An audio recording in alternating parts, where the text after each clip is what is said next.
सारे सेशन बहुत इम्पोर्टेंट हैं और ये कुछ ज़्यादा ही मुझे लग रहा है। डिग्निटी, नानक, कबीर, रविदास एंड मैं मॉडरेट कर रहा हूँ 5 पैनलिस्ट 3 से 4 में, क्योंकि समय का अभाव है। बहरहाल मैं इनिशियल इंट्रोडक्शन दे रहा हूँ, उसके बाद शुरू करते हैं। नानक, कबीर, रविदास, अम्बेडकर, फूले, बुद्धा, तमाम आप देखेंगे तो सबका क्रूशियल जो है, सब में क्रूशियल है वो डिग्निटी का सवाल है। और मैं एक कोट सिर्फ डॉक्टर अम्बेडकर का आपके सामने रखना चाहता हूँ कि डॉक्टर अम्बेडकर की राइटिंग्स को हमने जितना पढ़ा है उसमें भी क्रूशियल चीज डिग्निटी का सवाल ही है, जो आगे कोडिफाई होता है कॉन्स्टिट्यूशन। डॉक्टर अम्बेडकर रोट कि nothing is more disgraceful for a brave man than to live a life devoid of self-respect, कि सेल्फ रेस्पेक्ट के बगैर जीने का कोई मतलब नहीं है। और स्पिरिचुअल के संदर्भ में वो कह रहे हैं कि हजारों साल से हर तरीके से हमें डिप्रेस बनाया गया है, ऑपरेट हुआ हर लेवल पर, सामाजिक, आर्थिक, सांस्कृतिक, तो इसलिए क्रूशियल फैक्टर है। और डिग्निटी का सवाल, अगर आप चाहे किसी भी पोजीशन पे हो, प्रोफेसर हो, जर्नलिस्ट हो, तो डिग्निटी का सवाल ऐसा है कि अगर आप में डिग्निटी नहीं है तो होने ना होने का कोई मतलब नहीं है। और डिग्निटी फ्री ऑफ कॉस्ट नहीं है, इसकी कीमत चुकानी पड़ती अगर डिग्निफाइड तरीके से जीना चाहते हैं। बहरहाल मैं यही बात समाप्त करता हूँ और पहले जो है ना जगमोहन जी से शुरू करते हैं। धन्यवाद। ये सेशन इसे कहा, हम अपना अगर सारा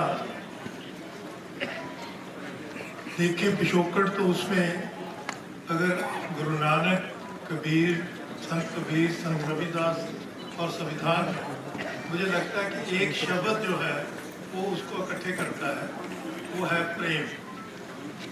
गुरु नानक ने तो इस हद तक कहा, अगर आपको मतलब प्रेम की गेम खेलना है, अगर तुम प्रेम की बात करोगे तो सिर धड़ तली मेरी गली आओ, ताकि आप इतना धड़क होके उसको खेले तो वो गरिमा और ये डिग्निटी बनती है।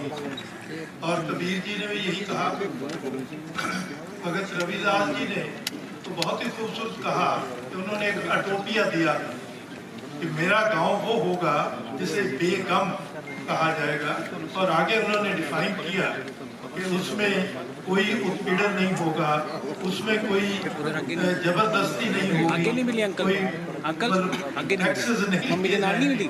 तो वो एक बात बैठी पीछे मम्मी। मैं क्योंकि बहुत कम समय है, मैं आपका ध्यान इस तरफ लाना चाहता हूँ कि जो डिग्निटी की लड़ाई है वो 1924 में एक म्याद पे आती है, क्योंकि उसके पहले दंगे हुए। और दंगे इसलिए हुए कि उससे पहले जलियांवाले बाग में एक ऐसी एकता दिखाई गई जिसमें धर्मों और जातों से ऊपर उठ के रामनवमी मनाई गई। उसने उनको पागल किया और जलियांवाला बाग माशाल्लाह वो सारा हुआ। फिर दंगों का दौर आया और उसके बाद एक विचार पैदा हुआ। भगत सिंह नौजवान भारत सभा बना और वो कहते हैं कि पहले हमें अपनी कमजोरियों के खिलाफ लड़ना होगा। और वो कमजोरियां क्या है? वो धर्म का जुनून, हमें जात पात से अपने आप को मुक्त करना होगा। ये नौजवानों के लिए है। हमें महिलाओं को बराबरता देनी होगी और हर नौजवान को वैज्ञानिक सोच का आधार बनना चाहिए, उसको हर चीज का कारण जानना चाहिए। और ये जो ना बराबरी है जिसके बारे में पिक्टी ने जब ये कहा कि जो 1920 के दहाके की ना बराबरी थी वो 2016 में वापस भारत में आ गई है, अब तो और भी ज़्यादा बढ़ गई है। तो इसका इलाज भगत सिंह ने कहा कि वो बराबरता समाजवाद है और बराबरता भाईचारे के बगैर नहीं आती। और उसी साल बाबा Saheb Ambedkar education for depressed classes का जो है वो शुरुआत करते हैं कि अगर गरिमा आएगी तो वो एजुकेशन से आएगी। और उसी वक्त ईवीएम जो पेरियार है वो तमिलनाडु में self respect with scientific knowledge कि ग्रामा जो है वो तब आएगी अगर हम वैज्ञानिक विचारधारा भी होंगे और अपने मतलब संयुक्त रखे रहेंगे। और वही वक्त है जब गुरु नारायण स्वामी जो है वो मतलब एक मूवमेंट चलाते हैं कि जब हमारे वंचित लोग दलित लोगों को सड़क से गुजरना भी मना था, मंदिर के पास से अगर सड़क गुजर रही है तो आप उससे गुजर नहीं सकते, तो नारायण गुरु ने वो मूवमेंट हमें ये हक है और उन्होंने वो प्राप्त किया है। और उसमें एक खूबसूरत बात जो है कि पंजाब से लोग गए और उन्होंने उस मूवमेंट के हक में लंगर लगाया और ये लंगर की प्रथा जो थी इसी ने पंजाब में जलियांवाला बाग के पहले एकता पैदा की। और मैं समझता कि संविधान जब नहीं था तो भारत की किसी भी जो सिटीजन है उसकी गरिमा नहीं थी, तो इस संविधान ने हमें एक पहचान दी, जिस पहचान को लड़ने के लिए गदर पार्टी वाले लोग जो यहाँ से अकाल के पीड़ित बाहर विदेशों में गए वो जब वहाँ से आए 8,000 लोग और उनका लीडर था एक 19 साल का नौजवान करतार सिंह सराभा। और जज ने करतार सिंह सराभा को पूछा कि आप हिंदुस्तान में इनकलाब करने के लिए 8,000 लोग अमेरिका, कनाडा, साउथ एशिया से आए, तो आप एक 3 रंग का झंडा लेके आए, इस 3 रंग का मतलब क्या है? उसे लगा कि ये 19 साल का लड़का तो फंस जाएगा इसमें, लेकिन जो उसने जवाब दिया वो उसको रिकॉर्ड करना पड़ा जजमेंट में। ये 3 वो वैल्यूज़ हैं जिससे समाज आगे बढ़ता है, इक्वालिटी, लिबर्टी, फ्रेटर्निटी। और यही हमारे संविधान का जो पहला मतलब ये है वो यही है। और बाबा साहब अम्बेडकर ने उसके साथ सोशल जस्टिस को ऐड किया, तो इसलिए अब जब हम गरिमा की बात करेंगे तो वो सोशल जस्टिस के बगैर नहीं हो सकती। और मैं समझता हूँ कि हमें संविधान को आज बचाना है, क्योंकि जो लोग अभी उनका एक ट्रेडिशन है जो आज राज करने वाले थे कि वो कहते हैं कि हम दुनिया के कंजर्वेटिव जो गवर्नमेंट्स हैं उनके लीडर बने। अब या तो उस आदमी को वो भी दिल्ली यूनिवर्सिटी का है, उसको पता नहीं कि कंजर्वेटिव मतलब जो है वो आम लोगों के खिलाफ होता है और वो सिर्फ अपनी निजी भक्ति करता है। और अंत में जब निजवाद भारत में बहुत भारी था तो तब ये संत लोग आए थे जिन्होंने एक ही बात की कि हमें एकता अगर बनानी है तो हमें धर्मों से, जातों से मुक्त होकर आज़ादी एक विद्या की तरफ जाना चाहिए। और मैं समझता हूँ कि आज हम प्रण करेंगे कि इसी संविधान में जहाँ हमें ड्यूटीज़ भी दी गई हैं और सरकार के फर्ज भी दिए गए, directive principle of state policy जो है वो सरकार का लोगों के प्रति जिम्मेवारी और सिटीजन की जिम्मेवारी जो है वो फंडामेंटल ड्यूटीज़ में डाली गई है। और इसमें यही है कि हमें वैज्ञानिक होना है, हमें क्रिमिनल हार्मोनी बनानी है।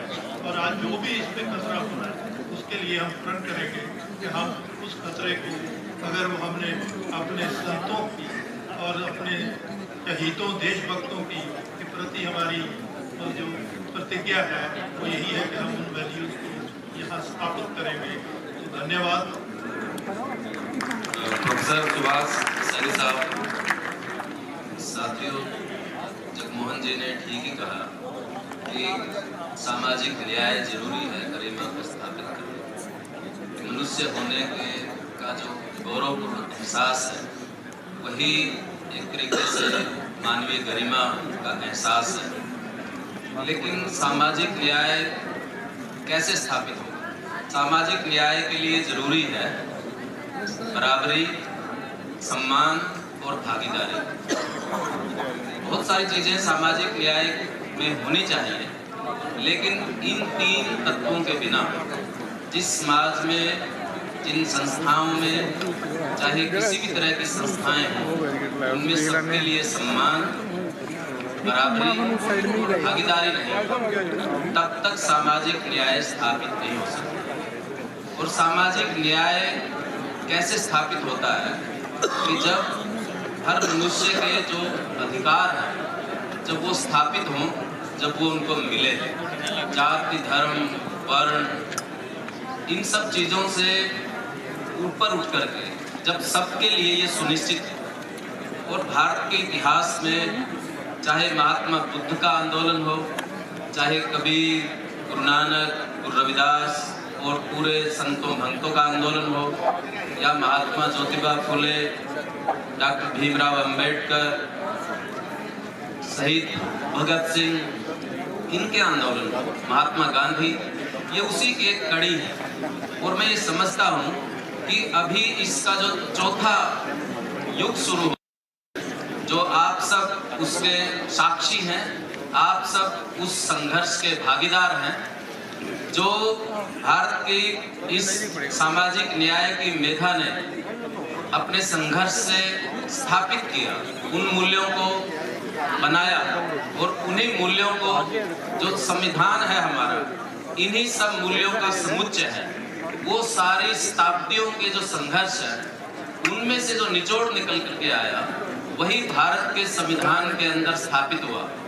और क्योंकि उस संविधान के ऊपर उन्हीं शक्तियों के द्वारा जो सबको बराबरी नहीं देना चाहती, सबको ज्ञान में, संपत्ति में और सत्ता में हिस्सेदारी नहीं देना चाहती, वो फिर से वो संविधान क्योंकि उनके सामने एक खड़ा है, इसीलिए वो संविधान के ऊपर ही कई तरीके से हमले कर रहे हैं। इसलिए उस संविधान की रक्षा के लिए हम सबको संघर्ष करना है। लेकिन संविधान की रक्षा कैसे होगी? वो किसी लॉकर में रखने से नहीं होगी। संविधान को हमें हर वंचित की, पीड़ित की चेतना में स्थापित करना होगा। जब तक संविधान हमारे समाज का हिस्सा नहीं बनता, हमारी पूरी सांस्कृतिक बोध है जो उसके अंदर समा नहीं जाता, हमारे निर्णय प्रक्रियाओं के अंदर जब संविधान के मूल्य स्थापित नहीं हो जाते, तब तक ये काम होने वाला नहीं है।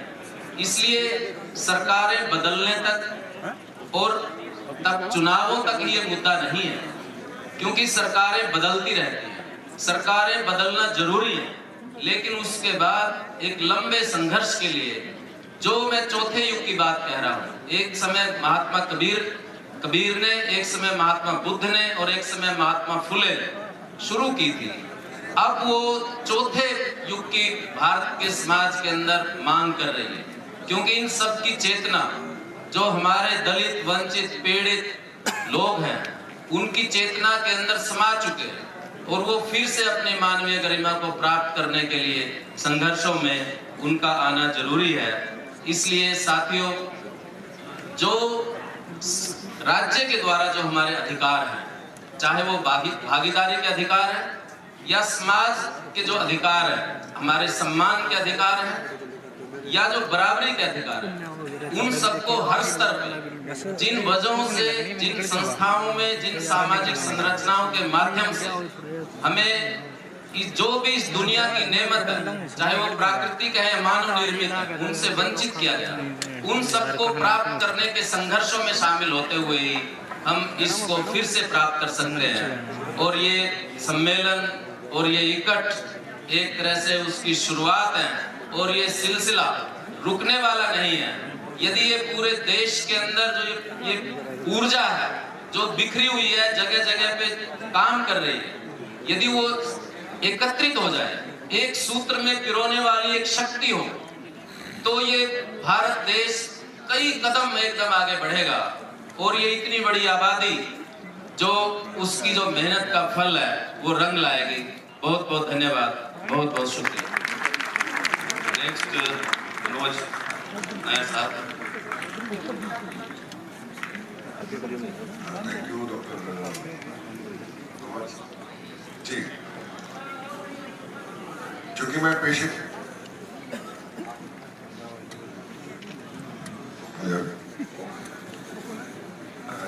से मैं पत्रकार हूं और एक इंटरव्यू प्राइम मिनिस्टर का आपने देखा होगा, आज तक में था कुछ दिन पहले, 4 लोगों का पैनल था और प्राइम मिनिस्टर बोलने वाले थे।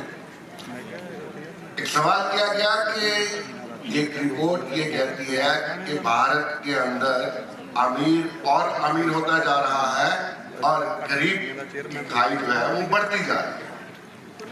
जवाब क्या था? सबका साथ, सबका विकास, सबका विश्वास कहने वाले लोगों का जवाब क्या था? जवाब ये था कि सबको बराबर कर दो। क्या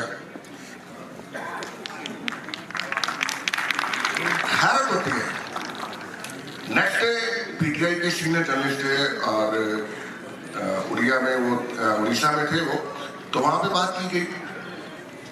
जब उनसे पूछा गया कि आप एक ब्रांड है, तो उन्होंने अजीब सा जवाब दिया।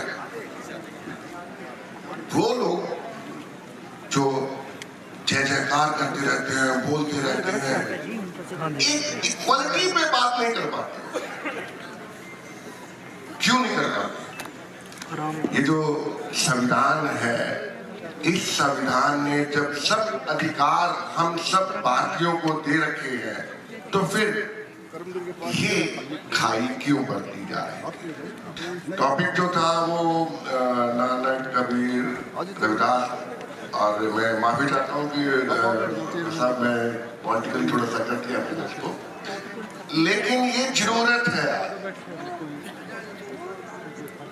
जितना वो फैला रहे हैं, फैलाते जा रहे हैं, और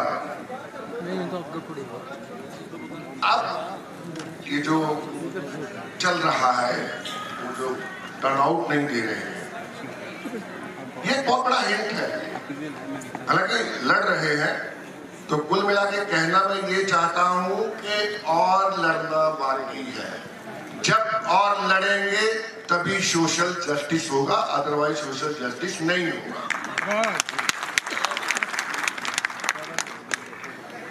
तो उम्मीद रहेगी कि हम सब लोग उस महामानव के बताए रास्ते पे चलते हुए इक्वालिटी और फ्रीडम जो है बोलने की नहीं है, पॉलिटिकली और इकोनॉमिकली फ्रीडम जो है वो भी बेहद जरूरी है।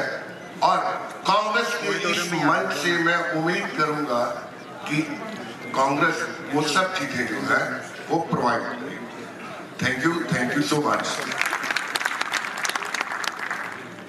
Madam Prem Yadav ji. Thank you. मैं एक सोशल वर्कर, सामाजिक कार्यकर्ता हूँ और हरियाणा के उस जिले से अंतिम जो दक्षिण हरियाणा है वहाँ से हम बिलोंग करते हैं। और हमारे क्षेत्र में आज भी कृषि के लिए तो क्या, जो दक्षिण हरियाणा का जो अंतिम छोर है वहाँ पीने के लिए पानी की भी समुचित व्यवस्था नहीं है। आज जो हमें मुद्दे दिए हैं नानक, कबीर और रविदास, रविदास जी ने कहा था मन चंगा तो कटौती में गंगा, प्रेम न हाटी उपजे, प्रेम न क्या ध्यान नहीं। और हमारे जितने भी संत हुए हैं, फूले हो चाहे अंबेडकर हो, महात्मा गांधी हो, जिन्होंने भी संविधान आंदोलन चलाया और बाबा साहब ने जो संविधान बनाया, और बाबा साहब अपना गुरु ज्योतिबा फुले को मानते थे, क्योंकि सबसे पहले शिक्षा की अलग जगाने वाले, विशेषकर महिला शिक्षा की अलग जगाने वाले ज्योतिबा फुले, जिन्होंने अपनी पत्नी को पढ़ाया और पहला महिला विद्यालय खोला। शायद संविधान है तो आज आप सब लोग देख रहे हो हमारे संविधान पे बार बार हमले हो रहे हैं। हम सुनते हैं वही कितनी बड़ी नहीं उधर इतनी बड़ी कितनी बड़ी वहाँ से वहाँ तक पहुँच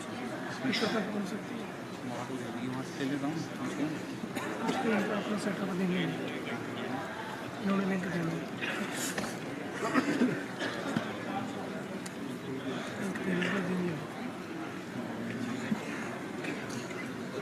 यहाँ से भी नहीं है। आज हमारे संविधान पे हमला हो रहा है और आप रोज समाचारों में अभी मीडिया से सुनते हैं कि अब की बार 400 पार। इसका मतलब क्या है? और खुलेआम जो बीजेपी सरकार के जो मंत्री हैं वो खुलेआम बोलते हैं कि हमें संविधान बदलना है और संविधान को खत्म करके मनुस्मृति दोबारा से हमें लागू करनी है। 2010 में मेरे पास मेरे एक अंकल हो संपादक हैं हरिवंशलाल चौधरी, उनसे मुझे एक बार एक 2010 का संघ वालों का एक दस्तावेज प्राप्त हुआ था जिसमें उन्होंने जो आज 2014 के बाद 10 साल में हुआ है वो सब आज हो रहा है। तो उन्होंने मुझे 2010 में चेताया था कि ये होने वाला है देश में। जो हमारी आज़ादी जो मिली है उसमें हमारे बहुत से शहीदों के खून बहा है, तब हमें ये संविधान ये आज़ादी मिली है। आज बार बार कहा जाता है कि 70 साल में क्या किया, 70 साल में क्या किया। आप सभी को पता है जब अपना देश आज़ाद हुआ उस समय इस देश में एक सुई भी नहीं बनती थी और आज फाइटर विमान और हर जगह IIT, engineer college, IIM, ISRO, जिसमें अभी पीछे चंद्रयान छोड़ा गया था, वो भी हमारे आधुनिक भारत के निर्माता पंडित जवाहरलाल नेहरू की ही देन है। तो आप खूब समझदार हैं। आने वाला समय बहुत ही सतर्क रहने वाला है। अपने संविधान को बचाने का, अपने देश को बचाने का आप लोगों को सावधान रहना होगा, इनको भगाना होगा। और जो भाईचारे की बात हमारे संतों ने की, वही प्रेम और भाईचारे की बात आज जननायक राहुल गांधी भी कह रहे हैं। वो भी कहते हैं कि नफरत के बाजार में मोहब्बत की दुकान खोली है। और आज वास्तव में जो ये चुनाव 2024 का जो चुनाव हो रहा है, ये चुनाव कोई पार्टी नहीं लड़ रही, ये जनता लड़ रही है। आज सारी जनता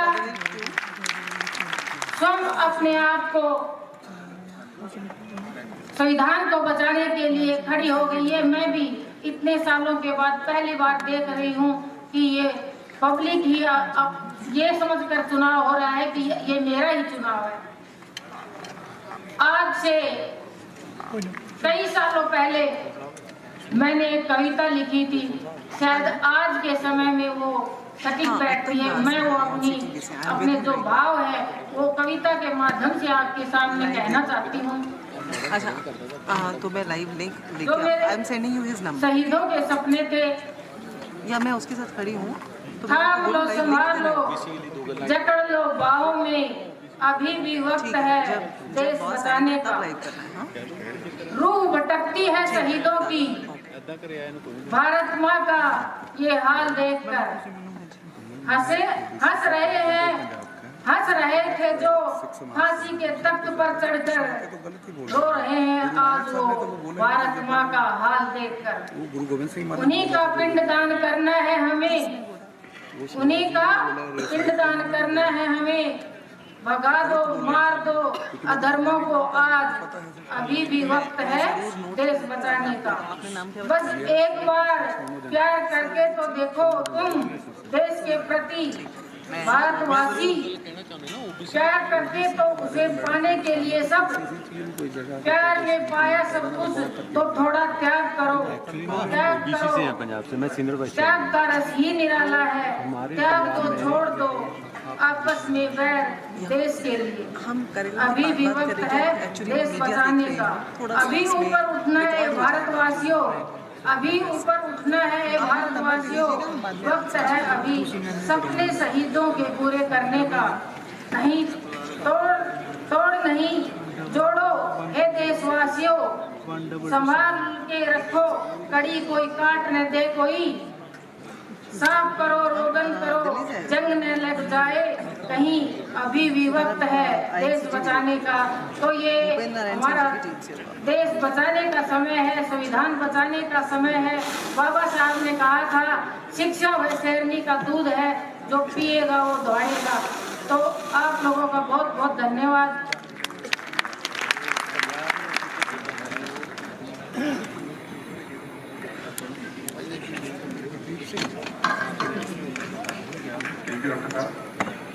सबसे पहले आप सबका स्वागत। चुनाव के बीच में इस तरह के कार्यक्रम करना, ये चुनाव को इम्पोर्टेंस को दिखाता है, क्योंकि चुनाव में तो वोटों की बात होती थी, इस चुनाव में संविधान की बात हो रही है। यही इस चुनाव की सबसे बड़ी खासियत है। आप लोग जब बाहर से आए हुए तो हम लोगों ने बाहर हर एक भाषा के अंदर संविधान का प्रियम्बल ये कॉपी लगाई, और किसी भी भाषा में आप पढ़ लीजिए, जो प्रियम्बल में लिखा है जस्टिस, लिबर्टी, इक्वालिटी, फ्रेटर्निटी, भाईचारा, न्याय, बराबरी, वो क्यों है?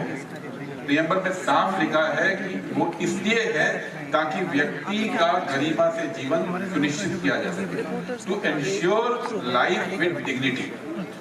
हमारे संविधान के अंदर प्राइमरी बात लिखी हुई है कि कोई भी चीज जो संविधान में दी गई है वो इसलिए दी गई है ताकि इंसान गरिमा के साथ जी सके। और ये संविधान सभा की समझ थी, जो इस देश की मिट्टी से उपजी थी। उस पर मैं बाद में आता हूँ, क्योंकि उसी वक्त एक दूसरी समझ थी, जो देश में संविधान चाहते थे, जिसको हम आरएसएस की समझ कहते हैं आज, वो गरिमा के इर्द गिर्द नहीं थी। आप उनका कोई भी लिटरेचर उठा लीजिए, उस जमाने में जब आजादी का आंदोलन चल रहा था या उसके बाद, उनके लिटरेचर में संविधान इसलिए नहीं चाहिए कि गरिमा चाहिए। उनके लिटरेचर में आता है कि संविधान इसलिए चाहिए कि प्राइड मतलब प्रतिष्ठा, प्राइड मतलब गौरव। तो भारत का संविधान गरिमा की बात करता है, और आरएसएस का थॉट गौरव की और प्राइड की, प्रतिष्ठा की बात करता है। और ये इंपॉर्टेंट चीज है कि जब आप गरिमा की बात करते हैं तो आप सबसे कमजोर व्यक्ति के सम्मान से जीने की हक की बात करते हैं, और जब आप प्रतिष्ठा की बात करते हैं तो आप बलवान की बात करते हैं कि प्रतिष्ठा और गौरव ताकतवर के साथ जुड़ता है। और यही चीज अलग करती है भारत के संविधान को और आरएसएस के थॉट को। और यही बात अगर आप समझते हैं तो समझ में आएगा कि अगर किसी एक राज्य में, मध्य प्रदेश में, एक ट्राइबल के ऊपर अगर किसी ने पेशाब किया तो सरकार ने कार्रवाई नहीं की। अगर मणिपुर में जो घटना हुई, 2 महिलाओं के साथ वीडियो आया, तो सरकार ने कार्रवाई नहीं की। यहाँ हरियाणा की जमीन पे हम लोग हैं, ओलंपिक मेडल विजेता है, उन्होंने संघर्ष किया, सरकार ने कार्रवाई नहीं की, क्योंकि सरकार को गरिमा का ख्याल नहीं था, सरकार को उन लोगों की प्रतिष्ठा का ख्याल था। सरकार बीजेपी की है और उनकी थॉट में प्रतिष्ठा बची रहनी चाहिए, चाहे सरकार की प्रतिष्ठा बचे, चाहे ताकतवर की प्रतिष्ठा बचे, गरिमा का वो ख्याल नहीं करते। और यही लड़ाई इस चुनाव की लड़ाई है कि क्या हम आने वाले समय में ऐसा संविधान रखेंगे जिसमें हर व्यक्ति की गरिमा सुनिश्चित की जाए। और ये जो संघर्ष है गरिमा का, वो ऐसा नहीं है कि आजादी के आंदोलन में पनपा हो, ऐसा नहीं है कि वो कांग्रेस पार्टी ने जब संविधान सभा में इसको मूव किया, जवाहरलाल नेहरू ने मूव किया, डॉक्टर अम्बेडकर ने उसको लिपिबद्ध किया, तो तभी वो चीज आई थी। ये गरिमा का कॉन्सेप्ट है, ये भक्ति आंदोलन से उपजा हुआ कॉन्सेप्ट। जब ठीक है संत कबीर ने इस बात को उठाना शुरू किया, जब गुरु नानक ने उठाना शुरू किया, जब संत रविदास ने उठाना शुरू किया, और तमाम भक्ति आंदोलन के जो लोग थे, उन्होंने सबसे पहले इस देश में बात की कि बराबरी का देश है, वो देश नहीं है। आपके जो भी आएंगे साथी, इस देश में व्यक्ति की गरिमा होना जरूरी है। और उनकी लेखों में अगर आप बात करेंगे तो हर जगह उन्होंने सबसे पहले किसी पे अटैक किया, सबसे पहले अटैक किया जाति की। पहली चीज, अगर जाति भेदभाव से अगर बराबरी का हक नहीं मिलता है अगर जाति के चलते अगर आप बराबर का जीवन नहीं जी सकते हैं तो आपका जीवन गरिमापूर्ण नहीं हो सकता।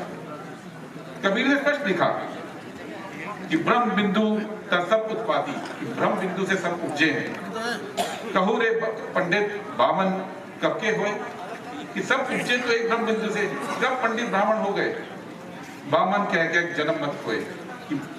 कबीर कहते हैं कि जब सब एक जगह से उपजे तो अलग अलग जगह पे आके कोई पंडित कोई ब्राह्मण कैसे हो सकता है। पूरी लड़ाई उनकी पूरे जीवन की इसी पे रही कि बराबरी की लड़ाई के लिए जन्म के आधार पर जो भेदभाव होना है वो स्वीकार नहीं होगा। और उसी तरह से गुरु नानक की अपनी राइटिंग में हमेशा बोलते रहे, उनकी राइटिंग में क्लियर लिखा है, नीचा अंदर नीच जात, नीची हो अति नीच, नानक तिनके संग साथ वडिया स्यू क्यों रीस, कि जो नीच से नीच व्यक्ति होगा मैं उसके साथ हूं। वडिया मतलब बड़ी कास्ट, बड़े लोग ब्राह्मण, उनके साथ मुझे क्या बराबरी करनी है, क्यों रीस करनी है। तो ये जो भक्ति मूवमेंट से निकले हुए वैल्यूज हैं, सबसे पहला वैल्यू यही था कि जन्म के आधार पर व्यक्ति की गरिमा नहीं छीनी जा सकती, जन्म के आधार पर भेदभाव नहीं किया जा सकता है। और वो कॉन्स्टिट्यूशन जब बना तो पहली बार भारत के अंदर किसी सरकारी डॉक्यूमेंट जो कि नियम कानून का डॉक्यूमेंट था उसमें इस बात का हक दिया गया कि बराबरी का अधिकार रहेगा। दूसरी बात जो भक्ति मूवमेंट से निकल के आई वो ये थी कि सबको अपने विचार का हक होगा। ये राइट टू स्पीच की हम लोग बात करते हैं, वो अभी का कॉन्सेप्ट नहीं है। राइट टू स्पीच और अपनी तरह से जीने का हक। मैं अपनी बात को आखिर में एक इंसिडेंट के साथ सुनाने के साथ खत्म करूंगा कि बार बार बोलते हैं कि ये संविधान तो विदेशी मूल्यों पे है, सेक्युलरिज्म इस देश का कॉन्सेप्ट नहीं है। ये लगातार आजकल बहुत ज्यादा इस पर प्रोपेगेंडा होता है। कहा जाता है कि धर्मनिरपेक्षता जो है ये बाहर का कॉन्सेप्ट है, यूरोपियन कॉन्सेप्ट है, भारत में इसका क्या लेना देना। ये कॉन्सेप्ट भी भक्ति मूवमेंट से उपजा हुआ कॉन्सेप्ट है, क्योंकि भक्ति मूवमेंट में भी ये था कि अगर आप अपनी मर्जी से जीवन नहीं जी सकते, अगर आप अपनी मर्जी से पूजा नहीं कर सकते तो आपकी गरिमा सुनिश्चित नहीं हो सकती। और यहाँ पे पंचकूला में, पंचकूला आनंदपुर साहब से बहुत दूर नहीं है, यहाँ की महत्व है। अक्सर आप सबने सुना होगा गुरु तेग बहादुर की शहादत की कहानी कि कश्मीरी पंडित आए, उन्होंने औरंगजेब की शिकायत लगाई, बोला कि औरंगजेब हमको मुसलमान बनाना चाहते हैं, हमारी रक्षा करो। और वो रक्षा करने चल दिए और औरंगजेब ने उनको कत्ल किया। ये कहानी सुनाई जाती है। लेकिन अगर इसके अंदर देखें, पहली बात, कश्मीरी पंडित हिंदू थे, सिख नहीं थे। गुरु तेग बहादुर ने उनकी रक्षा के लिए पहले ये शर्त नहीं रखी कि आप सिख बन जाओ, वो आज भी हिंदू ही हैं। तो इस देश में पहले समझने की जरूरत है, उस वक्त ये शर्त नहीं रखी गई कि मैं रक्षा तब करूंगा जब तुम मेरा धर्म अपनाओ, कि गुरु तेग बहादुर अपना एक धर्म चलाते थे, उन्होंने वो आजादी दी। दूसरी बात, वो जब उनके पास आए तो गुरु तेग बहादुर के पास एक फौज थी, वो अपने पिताजी के साथ औरंगजेब की लड़ाई के खिलाफ लड़े भी थे। उनके पिताजी ने 3 बार औरंगजेब की फौज को हराया था। एक लड़ाई में खुद गुरु तेग बहादुर शामिल हुए थे। लेकिन जब कश्मीरी पंडित आते हैं तो वो निहत्थे 3 सहयोगियों के साथ दिल्ली जाते हैं पैदल। वो अपनी फौज लेके नहीं जाते हैं। वो क्यों जाते हैं पैदल? वो इसलिए पैदल जाते हैं क्योंकि भक्ति का जो हमारा कॉन्सेप्ट है कि आपको अगर कोई बात समझानी है तो आप ताकत से नहीं समझाते हैं, आप प्यार से समझाते हैं। वो औरंगजेब के दरबार में जाते हैं, वहां जिरह होती है, और लास्ट में जब जिरह में कोई नतीजा नहीं निकलता औरंगजेब के दरबारियों में, गुरु तेग बहादुर में, तो उनको 3 चॉइस दी जाती है। पहली चॉइस कि मुसलमान बन जाओ, हम तुम्हें आजाद कर देंगे। दूसरी चॉइस कि करामात करके दिखाओ, हम आजाद कर देंगे, या अपना शीश दो, अपना बलिदान। और वो कहते हैं उस समय कि करामात में इसलिए नहीं करूंगा क्योंकि ईश्वर की सत्ता में दखल देना हम उचित नहीं समझते। दूसरी बात इंपॉर्टेंट है जो आज के दौर में समझने की जरूरत है, वो कहते हैं कि मैं मुसलमान इसलिए नहीं बनूंगा क्योंकि इस देश में अपना धर्म पालन करने की आजादी है और इस आजादी की रक्षा के लिए मैं अपना शीश दे रहा हूं। ये जो कॉन्सेप्ट है भक्ति मूवमेंट का, ये नानक कबीर की परंपरा का जो कॉन्सेप्ट है कि आपकी अधिकार की रक्षा के लिए मैं अपनी जान देने को तैयार हूं, लेकिन इस देश में ये अधिकार सबका होगा कि वो कैसे भी रहे, किसी भी तरह का धर्म का पालन करे, कोई भी पूजा पद्धति करे। और वही वैल्यूज भारत के संविधान में आई जब ये कहा गया कि आपको राइट होगा अपने धर्म का पालन करने का, आपको राइट होगा अपनी बात करने का। और आज वही राइट के ऊपर खतरा है, क्योंकि जब भारत में ये कहा जाएगा कि आप किसी खास तरह से जीना सीखिए, अगर भारत में कहा जाएगा कि आप किसी खास तरह से पहनना सीखिए, अगर आपको ये कहा जाएगा कि आपके मन में जो है आप बोल नहीं सकते, अगर आपको ये कहा जाएगा कि आप बराबर के नागरिक नहीं बन सकते, अगर आपको ये कहा जाएगा कि धर्म के आधार पे या जन्म के आधार पे आपका जीवन तय होगा, तो वो जो यात्रा 500 साल की इस देश ने देखी है, जो शुरू कबीर से हुई थी और उसका इंपॉर्टेंट पड़ाव 1950 में आया जब बाबा साहब का लिखा हुआ संविधान इस देश में लागू हुआ, वो यात्रा रुक जाएगी, पलट जाएगी, और उसके बाद वो यात्रा में कब दोबारा मुकाम आएगा हम लोगों को नहीं पता। इसीलिए हम बार बार ये कहते हैं कि संविधान जो है, ये संविधान आपकी गरिमा को सुनिश्चित करता है, ये संविधान व्यक्ति की गरिमा को सुनिश्चित करता है। और अगर इस संविधान को नहीं बचाया गया तो पॉलिटिकल पार्टी से कोई आएगी कोई जाएगी, प्रधानमंत्री कोई आएगा कोई जाएगा, सत्ता किसी को मिलेगी किसी की छिन जाएगी, लेकिन जो आपका अधिकार छिन जाएगा, गरिमा से जीने का अधिकार छिन जाएगा। और जो नया संविधान आएगा वो गैर बराबरी की बात करेगा, जो नया संविधान की बात होगी वो प्राइड, गौरव, प्रतिष्ठा के ऊपर होगा। तो प्रतिष्ठा सिर्फ बलवान की रक्षा होगी, आपकी गरिमा की रक्षा नहीं होगी। इसलिए आज हम ये बात कह रहे हैं, इसलिए संविधान सम्मान सम्मेलन में आज सबके साथ मेरे को चाह रहे थे कि हमने हमारा संविधान का सम्मान भी होना है, इसकी रक्षा भी होनी है। Thank you. आप थोड़ा या तो इधर करो या इधर उधर कंक्लूडिंग रिमार्क्स में दें तो आप अंदर घुसा लो, जो इम्पोर्टेंस आपकी ना लेग वो हो जाएंगे। संत रविदास के बेगमपुरा का था, तुकाराम के पंढरपुर का था, कबीर के प्रेम नगर का था, मैं समझता हूँ वही इम्पोर्टेंस अंबेडकर के न्याय नगर का था। और बाबा साहब का परिनिर्वाण 1956 में हो गया, लेकिन उस न्याय नगर का विस्तार, उस आइडिया का विस्तार उसी 70 साल में हुआ जिसको आरएसएस और बीजेपी कर रहे हैं कि 70 साल में कुछ नहीं हुआ। बीच में किसी को 26 जनवरी 1950 से पहले इस देश के दलितों, आदिवासी, वंचितों के पास क्या था? कुछ भी। जवाहरलाल नेहरू, इंदिरा गांधी, राजीव गांधी, इवन मनमोहन सिंह के जमाने में भी पब्लिक सेक्टर यूनिट खड़ा हुआ, उसमें नौकरियां मिली, सबको रिप्रेजेंटेशन मिला। और मोदी सरकार कह रही है कि 10 साल में जितना बना था सबको चौपट करके, चौपट करना नहीं है, उसको खत्म करना नहीं है। इस देश के कई जगह मैं सुनता हूँ कि आरक्षण खत्म होने, नहीं, नौकरियां ही खत्म हो। तो नौकरी खत्म हो गई, आरक्षण ऑटोमेटिकली खत्म हो गई। तो इसलिए अपनी डिग्निटी, अपनी प्रतिष्ठा, मेरे पास एक चिट्ठी है, अब समय कम है नहीं पढ़ूंगा, इंदिरा जी का लिखा हुआ चिट्ठी है, और यह 2 अगस्त 1973 का। दलितों पे एट्रोसिटी हो रही थी, माइनॉरिटीज को हो रही थी, सारे सीएम को उन्होंने लिखा था, होम मिनिस्टर को लिखा था कि इस पे स्ट्रिक्ट एक्शन लिया जाए, सब जगह सेल बनाया जाए, पब्लिक सेक्टर यूनिट, सरकारी संस्थाओं में इनकी नौकरी सुनिश्चित की जाए। आज प्रधानमंत्री कह रहे हैं कि मुझे मारो,